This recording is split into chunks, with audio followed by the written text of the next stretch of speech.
안녕하세요. 어쩌다 정보입니다.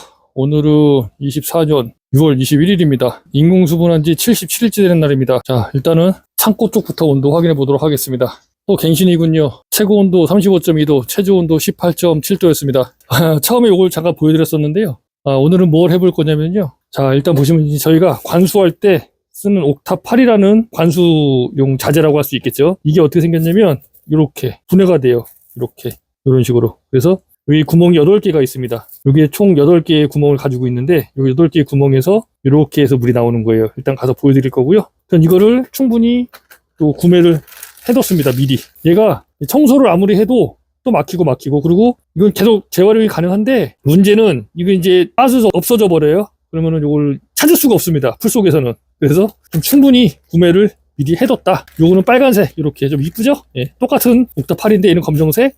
얘는 제가 알리익스프레스에서 아주 저렴하게 왕창 구매를 해놨습니다. 그리고 요거는 제가 맨날 보여드렸던 수분 측정기 오늘 또 해볼 거예요. 왜냐면 그동안에 비가 또 계속 안 왔습니다. 그리고 관수에 대한 부분 또 질문도 있어가지고 습도 측정 한번 해볼 거고요. 그러면 한번 노지로 나가보도록 할게요. 보시면 저 비둘기들 보이시나요?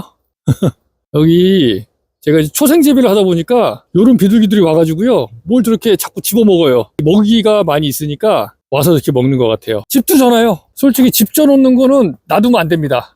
그거는 다 걷어내야 돼요. 어쩔 수 없어요. 왜냐면 집을 지어놓고 거기다가 이제 알을 낳거든요. 제가 방제할 때 그 집이 다 날아가 버려요. 그러면 새로운 생명을 죽이게 되는 그러한 일조를 하기 때문에 그래서 가능하면 새 집은 없애려고 합니다. 아까 말씀드렸던 것들을 한번 해보도록 하겠습니다. 일단은 노지 온도부터 측정을 해봐야겠죠. 얼마 정도 되는지 지금 온도가 최고 온도 37.2도, 최저 온도 19.5도였습니다. 구름이 좀 많이 껴있어요. 뭐 내일부터 비가 온다 예보가 지금 돼 있어가지고 그런지 모르겠는데 날씨가 흐려지고 있습니다. 거의 50mm에서 100mm 사이 내일 비가 올 예정이거든요. 일기예보상으로는 아무래도 지금 날씨 변화가 좀 생기는 것 같아요. 자, 그리고 이제 한번 테스트 해봐야겠죠.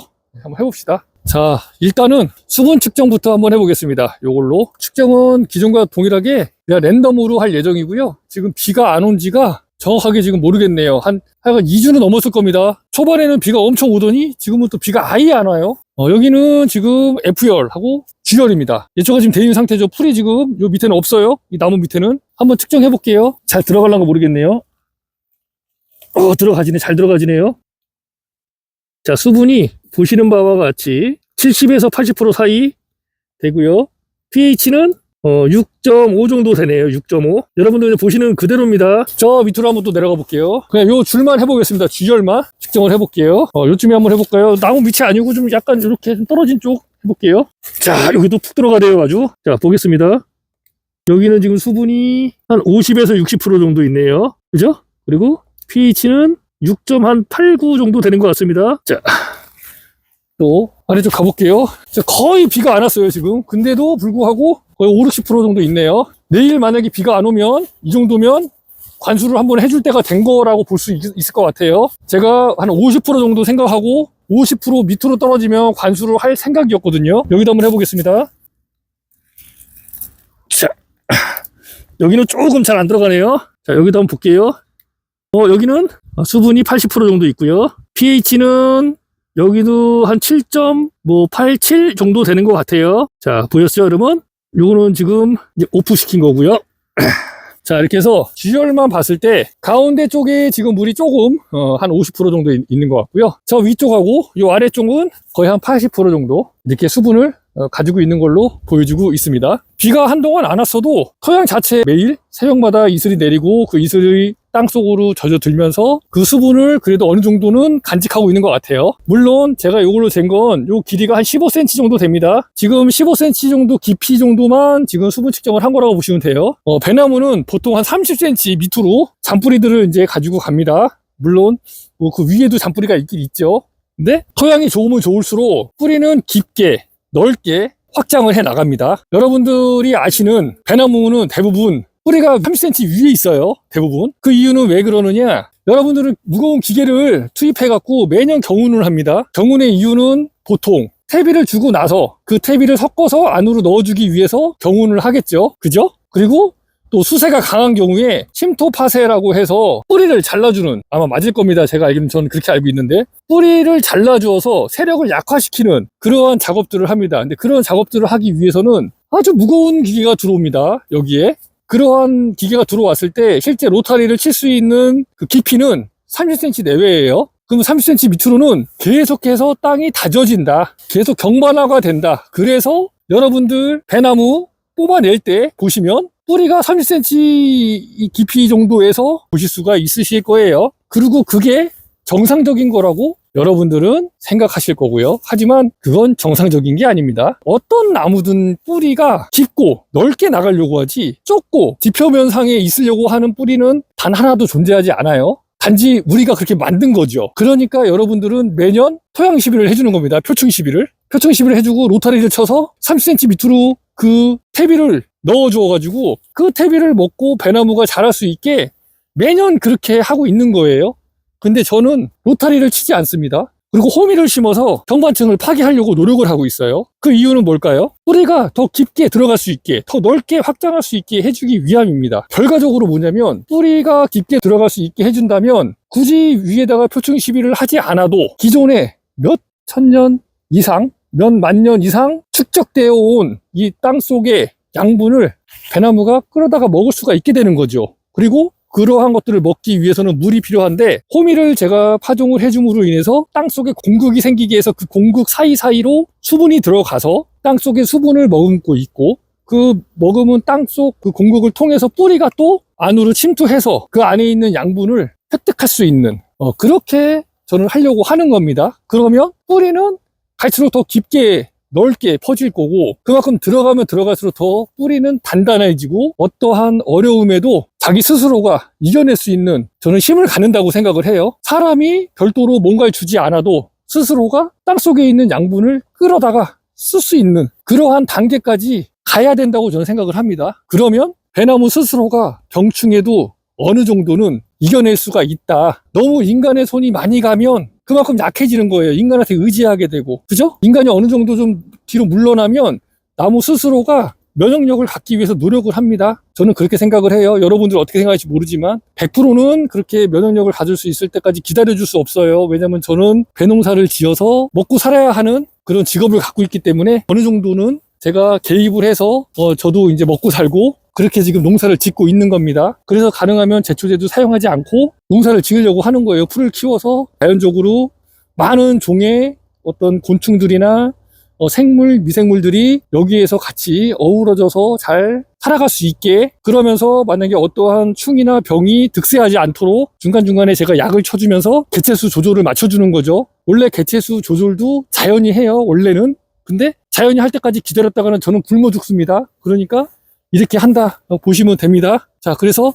일단은 수분 측정을 해봤고, 수분은 충분히 있고, 저 중간에 한 50%, 60% 있던 그 부분은 내일 이제 비가 올 거기 때문에, 내일 비가 엄청 온다고 제가 말씀드렸죠, 초반에. 그래서 물을 안 줄 겁니다. 이번 영상도 유익했다면 구독, 좋아요, 알림 설정 부탁드리겠습니다. 이런저런 테스트를 계속 하고 있으니까요. 여러분들께서도 혹시 궁금하신 부분이 있으시다면 댓글로 남겨주시면 가능하면 그런 부분에 대해서 한번 제가 할 수 있는 한 여러분들께 좀 보여드리고 또 테스트 해보고 같이 알아가면서 그 배를 재배할 수 있었으면 좋겠습니다. 자, 일단 여기까지 하겠습니다. 어쩌다 알고 있습니다. 감사합니다. 자, 그럼 계속해서 관수에 대한 질문이 나와서 그 부분에 대해서 조금 말씀을 드려보려고 합니다. 작년까지만 해도 매일 아침에 한 6시부터 7시 정도 사이 해서 1시간 정도 관수를 해줬습니다. 근데 보통 농장에서는요, 이런 걸 이용합니다. 요거 스프링쿨러라고 이름을 불러요. 이런 것들을 삥 돌아가면서 이제 이 지표면에 물을 주는 거예요. 요걸로 보통의 농가는 관수를 하죠. 근데 저는 아까 이제 초반에 보여드렸던 것처럼 요 옥탑8이라는 요 제품을 이용해서 물을 줍니다. 그래서 여기 말씀을 드렸지만 구멍이 8개가 있어요. 8개가 있는데 이렇게 놔두면 여기 사이로 이렇게 물이 분수대에서 나오는 것처럼 8줄기가 나와요. 요걸 돌림으로 인해서 물 세기 조절도 가능하고요. 그래서 이걸로 해서 땅 속에다가 직접 물을 넣어주는 겁니다. 그러면 한 곳으로 계속 물이 들어가기 때문에 점적 관수처럼 물이 들어간다고 보시면 돼요. 그러면 계속 그곳으로 물이 침투가 되면서 땅에 물이 적셔지면서 물기가 서서히 물감 번져가듯이 쫙 번져 나가는 겁니다. 양쪽으로 이렇게 양쪽 사이드로 쫙 번져 나가는 거예요. 그래서 요 뿌리에 물을 준다. 그리고 이렇게 번져만 나가는 게 아니라 이렇게도 번져 나가겠죠. 양쪽으로도. 그래서 1시간 정도 물을 주면 충분히 땅 속으로 물이 흡수가 될 수 있게. 그리고 저희는 초생 재배하면서 호밀로 또 이렇게 경반증 파괴 효과도 계속해서 매년 주고 있기 때문에 더 깊게 물이 들어가서 수분 보유력이 굉장히 높은 편이다. 이렇게 보시면 돼요. 그래서 작년까지만 해도 옥타8이라는 제품을 이용해서 관수를 해줬었는데 올해부터는 지금 관수를 하지 않고 있습니다. 고추밭이나 저쪽 밑에 마늘밭이나 뭐 이렇게 콩, 뭐 깨, 뭐 이런 거 심었을 때 물 줄 때 여기에도 물이 좀 들어가요. 왜냐면 압력이 너무 세서 저기만 틀어놓으면 물 주는 관에 문제가 생기기 때문에 여기도 틀어놓거든요. 그래서 조금씩 들어가는 부분이 있습니다. 그게 어느 경우에는 뭐 1시간, 2시간 들어갈 때도 있고 어떨 때는 그냥 한 20, 30분 들어갈 때도 있고 근데 그거는 매일 있는 게 아니라서 매일 준다라고 볼 수는 없고요.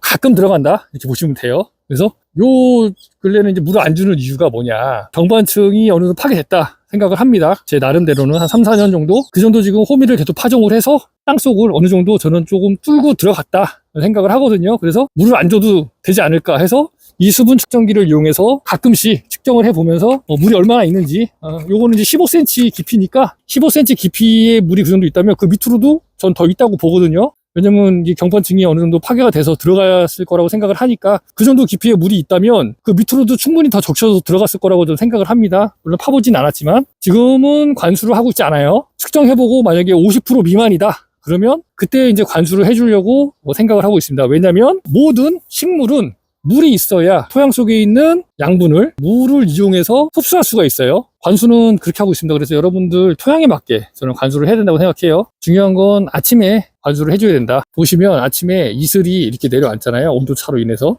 그게 이유가 있는 거더라고요. 그때 축축하게 물을 내려줘야 이런 풀들이나 아니면 나무 이런 것들이 수분을 흡수할 수 있게 돼서 그날 또 하루 동안 낮에 열매도 키우고 강합성도 하고 양분도 끌어 모으고 이러한 일들을 하는 게 아닌가 이렇게 생각이 됩니다. 물은 아침에 주시고요. 그리고 물 양은 여러분 토양에 맞춰서 주셔야죠. 오늘 한번 이렇게 저희 관수하는 방법과 관수 시간 그리고 지금은 왜 관수를 하지 않고 있는지 그동안에 어떻게 관수했는지 이런 부분에 대해서 말씀드려 보았습니다. 자, 이번 영상도 유익했다면 구독, 좋아요, 알림 설정 부탁드릴게요. 어쩌다 나중보였습니다. 감사합니다. 여기 쌀배가 눈에 띄네요. 보시면 여기 쌀배가 하나 있어요. 재볼까요? 이걸 못 보고 지나갔네요. 5.7cm, 6cm 정도 되네요. 그죠? 보시는 바와 같이 지금 여드름이 많이 꼈습니다. 요거는 분기를 쌓아주도록 할게요. 왜냐면 이쪽 꼭지에서 나왔거든요. 얘는요. 그리고 얘는 이쪽 꼭지에서 나온 거라 다른 꼭지라 2개 달아도 괜찮을 것 같아요. 그래서 요것도 일다이 특이 되는 폐예요. 아이고 여기도 있네요. 여기도 있습니다. 여기도 보이시죠? 요것도 달아두도록 하겠습니다. 요것도 거의 크기가 비슷해요. 봤을 때 이거 재기가 좀 힘들어서 요거는 따로 재지 않겠습니다. 자 이렇게 분기를 또 씌워 볼게요. 여기까지 하겠습니다.